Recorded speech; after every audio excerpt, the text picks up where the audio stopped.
Alright, so we're going across the Chesapeake Bay Bridge and we are headed out west. What we're going to do on this trip is a whole bunch of awesome off-grid stuff. We got gutters to put up for the rain collection system and just all kinds of cool, handy tips that I'm going to go ahead and throw out there that we're going to be implementing on the off-grid cabin that we're building. So we're on our way now. Alright, we're stopping getting gas, and this truck over here kind of looks like a S&S. What does that truck look like? That truck does not look like it. It looks like you. I don't know. Some dude with glasses thinking about a milkshake. Sounds like you. That truck looks like a bent up Lion King VHS cassette tape from 1996. All right, I'm not good.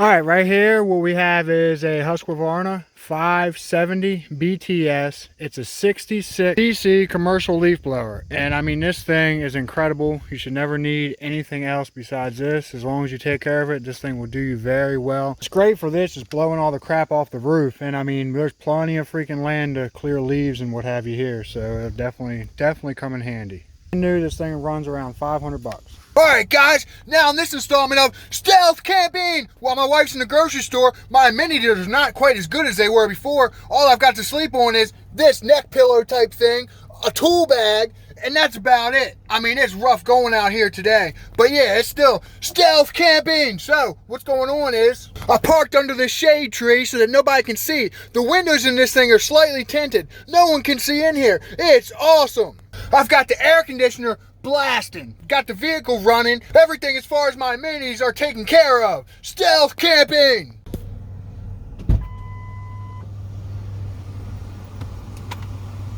What stealth camper? What? Do you have some exciting news to share, or are you just creeping on me? Alright, so I finally have everything freaking caulked up, which is like a lot of work because instead of putting like strips of wood or something, I straight just caulked every single seam completely. And I took the vent pipe on the septic system and took it 50 foot that way. So that's dealt with, and if I need to move it more, I can just add 25 more foot of pipe. And then what I got going on in the bathroom is one huge thing here is just no freaking nozzle, just a straight, just that's it, and no nothing on it, and it just makes everything so much better. That's where I am now, and I'll be putting the gutters up tomorrow and explaining about how that is so important, because that's where your water comes from for the whole freaking place. And then also I'm going to be putting in a washer dryer combo, and that's probably going to go in here. Not going to be doing that on this trip, but going to be doing that very shortly, and I'll explain all that as well. Alright, what I was talking about with the septic system vent pipe, and in previous videos, if you look in this playlist or on my channel, you'll see how I built this entire septic system. This thing has been amazing, but occasionally I'd get a smell from the vent pipe on the septic system. You got to have a vent pipe on your septic system, otherwise it'll just blow up, like straight up. You got to have a vent pipe. So what I did here is I did have like a filter thing on there. It did work pretty good, but it still wasn't 100%. So what I did is I just took this 1 1/4 inch tube, and it's just drainage tube pretty much, and it's the same thing that I got for the bathtub right there. Same stuff, 25 foot drainage stuff. And okay, so it's coming out of there, and then I just got the vent pipe just running a 50 foot that way. I put 2 of them together, and if I need more, I'll just add to it. And of course, it's a work in progress. That'll all be buried and everything eventually. But and also have this 80 watt Optimate solar panel, and I have that going in, and of course this is all early. That thing's just laying there, but what it does is it stores electricity in the transistors, and then what it does is it shoots it in. So even on low light, it kind of works like one of those calculators did, I guess. And it stores the energy, whatever kind of sun it can get, and then just shoots it all in and pulses. It pulsates it in. And that thing's been working great. It just kind of keeps a little bit of extra power on the batteries. And it's 80 watt Optimate. It's been working good so far. I haven't done any testing on it like I did the 10 watt in previous videos, but so far that thing seems to be doing pretty gosh darn good. All right, when I fell this huge, massive freaking oak tree right here, Sandy S's was supposed to move all the stuff out of the way. I told her where it was gonna fall, and she did not move this freaking table. And it's got a glass top, or it had a glass top, and I mean, you can see shards every freaking where. And not only that, But when we first got here, with a chainsaw and a nail gun, I put together this table out of oak. I just like sawed this freaking lumber up with a chainsaw and nailed together, and I made this table because it's the only table we had when we first got here. And it got freaking smashed too, so I'm not real happy about that. But our axe and our sword, they came out unscathed. All right, so the first thing I'm gonna go ahead and get started on is I'm gonna go ahead and put these 2x4s. They're 10 foot long. What I'm gonna do is I'm gonna go ahead and I gotta rip them down a little bit so that they will fit in here in these gaps. So you can see right up there is insulation. And I got 3 of them to fill. 1, 2, and then in here, gotta fill this one also. 3. What do you think about that, Sandy? Yeses? Yes. Just yes? I don't know what. Just yes? Uh-huh. Okay. It's too early in the morning. I haven't drank my coffee yet. Okay. When the sun rises, what'll happen is this is gonna slightly move this way as winter comes around, and then at the solstice, the winter solstice, it's gonna start going that way as the sun rises over that mountain right there. Which I guess if I zoom in, you could probably see through that window. But see, there's where the sun rises over that mountain, and then it shoots through that window, the sunrise, sunbeams, and then it projects that right there, that image from that door onto that wall. All right, so that right there is what I just had to rip off of that freaking 2x4. I mean, that is just tiny sliver. That'd have been a really good job for my Bauer planer, but that's at home, so I don't have that up here. So I just went ahead and just ripped it with the DeWalt cordless saw, and that thing, you know, it does a really good job. Even on rip cuts with the battery and everything, that thing blows my mind. I'm doing the hardwood flooring and stuff. I'll go ahead and I'm gonna be really putting that Bauer planer to the test. So if you're interested in that tool, like, I'll be using it a lot coming up in some videos. And the hardwood flooring, a lot of it's going to be stuff that I milled with my chainsaw. So I'll be getting into that as well, which is pretty cool. I've already got all the lumber at home. It's in the kiln, and I built a kiln. There's how to build a kiln videos, how to mill lumber with a chainsaw videos. All this stuff's on this channel. I mean, this channel has hundreds of videos, but there's a lot of good information here. All right, and me and that Sandy Yeses just went ahead and put that 2x4 I just ripped in there. And see how hard I'm working to get that up there? She actually did have to do some stuff. She had to hold that end while I secured that end. I mean, it wasn't a real easy thing to do, getting that thing in there, but it's tight as can be. And I'll go ahead and look at that. You can't even see no cracks, nothing. It's perfect.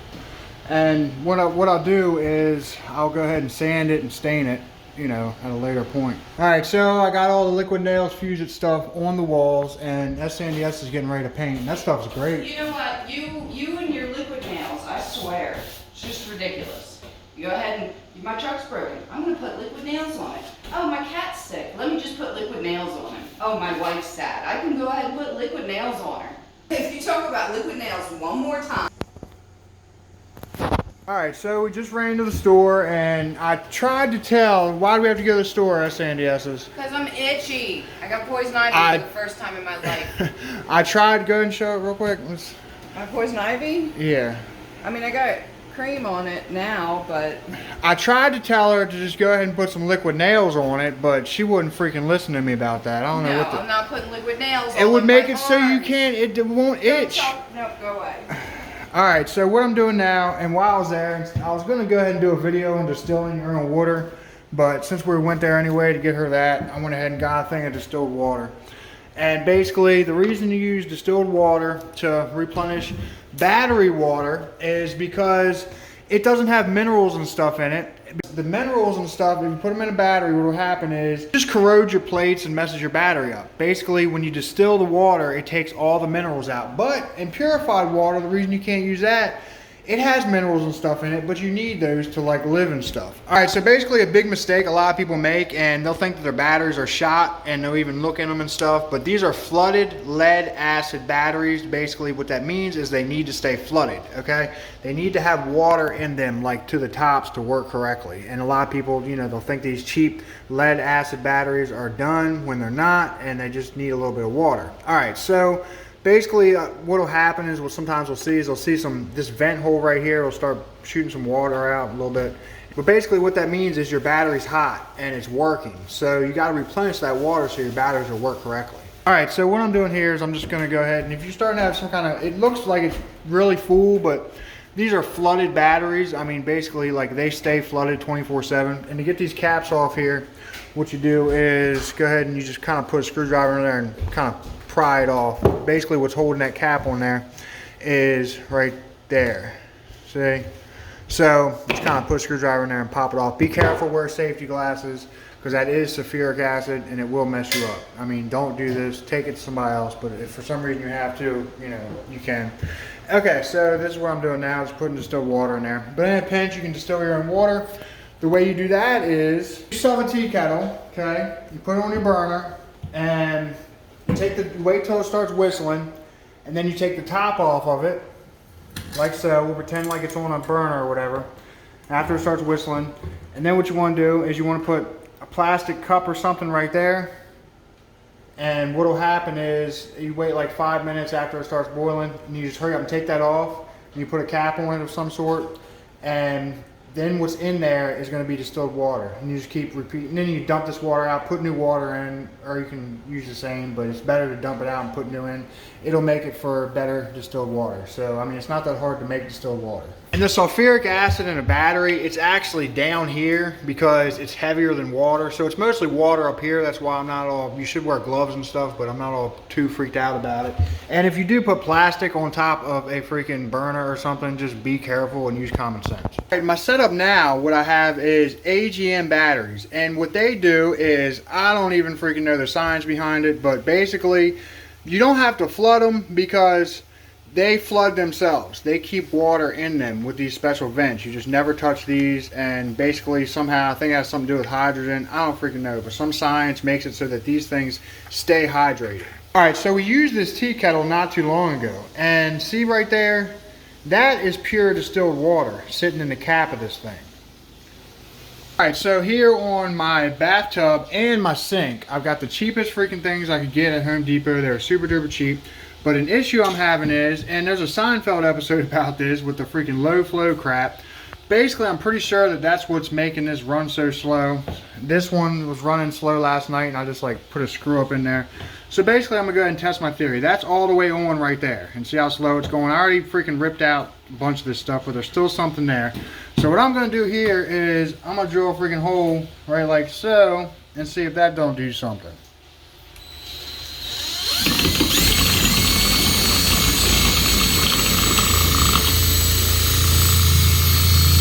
Alright, so that was very difficult to do left-handed while I was holding the phone. So basically, I just drilled a freaking hole up in there, and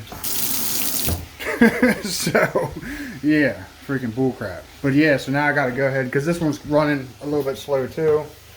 So I'm gonna go and do the same thing there. Alright, so we don't even use that, so that's why that was my tester. Alright, so now what I'm gonna do is I'm gonna go ahead and, first I'm gonna go ahead and throw some light on this situation here. Alright, so what I'm going to do here is I'm going to use a smaller drill bit, but I'm going to do the same thing here. Okay, here's before I go ahead and drill one hole in it. That's all the way open. I mean, it's okay, but it needs to be more than that. Alright, and boom, after one little hole, much better. See? Basically, at the end of this video, what you'll see is a playlist, and I built this whole freaking house. Me and SNDS has built this whole freaking house. In the last video, I dropped that big, huge freaking tree right there. The circumference of that tree was 10 foot. So, I mean, if you're interested, and I mean, I document the entire thing, so go ahead and check out those if you're interested in how to do all this stuff. Now for this right here. Okay, you see right here on this phone, I have one bar. I should have more bars than that right here. So, what I'm going to do this is drop it.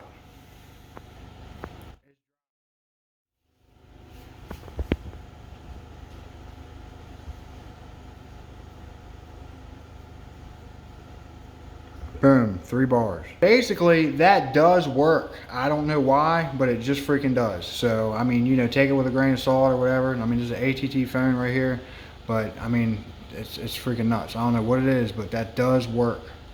And what I'll do is, I'll drop it so that it's not gonna like blow up. I'll drop it from like 18 inches or so onto like a wood floor. So basically all their stuff is made in China and over-regulated in the wrong places. My conclusion from all of it is you have to drop it, drill holes in it, or dump water on it for it to work. All right, I've already done a video on putting the gutters together. It's in one of my older videos, like at the beginning of the playlist that this video is in, and that playlist again will be at the end of this video at the top right hand corner of your screen. But basically, just do a quick rundown here. You just pretty much, you cut it to size so it'll fit up there, and then you got your 2 end caps, and then you got your hangers right here. And then since I'm using this water for the bathroom and the whole freaking household, this is my actual water instead of a well. I'm using the rainwater. I've got this filter here. It's just like some foam type stuff, but not really foam. It's like plastic. I don't know what the heck it is. And then for double extra security, when I did the back, I didn't have the correct vinyl leaf guards, but this time they actually had them in stock. So this is what you want here. They're vinyl leaf guards there. So I got like 2 layers of protection. And I did a whole video on installing the gutters and the rain system in a previous video. So go check that out. It works great. So I'm out here slaving away over a hot gutter, and that Sandy S is trying to call out sick somehow with, how'd you think? Poison ivy, I'm itchy. How'd you think that was gonna work out? I'm going to bed. How did you think you was gonna call out sick? I'm going to bed. Did you really think that was gonna work? I'm sweaty. Alright, so as Sandy S's made this little path here so that I can walk back and forth, because what I'm doing is, look at this, this is like absolutely insane. Every time we freaking paint, it's like, what? What are you doing right there? I'm making a tea thingy. You definitely have not been painting, I can tell. So I got the gutters up, I have the leaf guards on, and I have the little foam stuff inside of them. Now what I'm working on is the downspouts that are going to go into the water collection tubs. And this side of the house is going to supply over 80% of our water, because we are using the water from the roof for our everything. Jake, wait. I have a question. A really, really important question. What? Did you use liquid nails up there? No, not yet. Oh. I didn't need to. Oh, you didn't need to? Nah, the leaf guards. Actually, I mean, I did yesterday, but... You know I'm kidding right now. You thought I was totally being serious about the liquid nails. Well, I almost had to, but it turned out I didn't. So, I mean, it's so important that you get your freaking drip line up there, like, so sealed with everything, like, before you put the gutters on. I mean, that is just so huge. Like, if you look at an old house, like, that's where it starts going first. Alright, so I'm working late on the gutter system rain collection, and this thing is just crazy.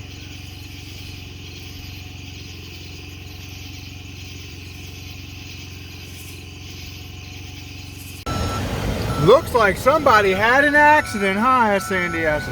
Yes. On the construction site. Whoops. Oh no, what do we do? Oh no! It kind of makes me want to go play in it. So I got the gutters up, and I've got the leaf guards, and I've got the filters in the gutters, and then what I got going on here is I've just got, it's only 1/2 inch CPVC pipe going from there, and it's just kind of dropping right into the gutter for this. And then so these 2 gutters right here will collect in this barrel, and then this one gutter here will collect in this barrel. I'm going to do a very extensive water collection system at a later point. It's going to be all automated and real nice and all fancy with bells and whistles and everything. But for right now, this will collect water off the roof, so we can put it in there and then transfer it around manually to the tank in the back. So that's how I have this. And I couldn't find any bulkhead fittings for the underneath the gutters, so, and I'm also going to use some thicker pipe there as well, and for the downspouts, because that's just too thin. I mean, I don't really care because everything's real well built and everything, so I mean, water, this thing would last for years just like this. But you know, I'll eventually put thicker pipe on there in the gutters and everything, but that'll work good for now. Sandy S's has in here looking just absolutely incredible. I mean, this is just amazing what she did in here. It's all nice and painted. It looks really good. So we're getting ready to roll out. Oh, we're getting ready to roll out. So thank you for watching. Don't forget to like, comment, share, and subscribe.